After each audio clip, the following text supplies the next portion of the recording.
रहो, यकीन मनो। मालिक की रज़ा जी है ना, मालिक की रज़ा हर काम का सिरा जे, हर काम का सिरा, हर काम का सिरा जे। मालिक की रज़ा ऐसी चीज़ है कि तेरे लोग ना डिप्रैशन ने फक्के फक्के गोलियां खाते हैं, डिप्रैशन के फक्के फक्के गोलियां खाते हैं, रातों को नींद नहीं आती, 6-6 गोलियां खा के सौंदे डिप्रैशन। वो अपने काम की वजह तो आवाज़ार ने, काम की वजह तो आवाज़ार ने, कोई ना कोई टेंशन उन्होंने दिमाग के बड़ी हुई है। कोई भैन भरा की टेंशन है, कोई कारोबार की टेंशन है, कोई रिश्तेदारों की टेंशन है, कोई नेबर्स की कोई होर टेंशन है, टेंशन बड़ी हुई उन्होंने दिमाग के। फक्के गोलियां ने यकीन मनो डेली खाते हैं तो फिर उन्होंने अखां च नींदर वड़ती है।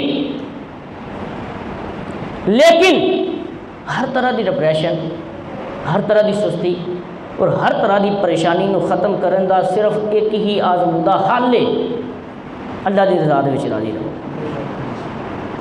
अल्लाह की रज़ा दे विच राज़ी।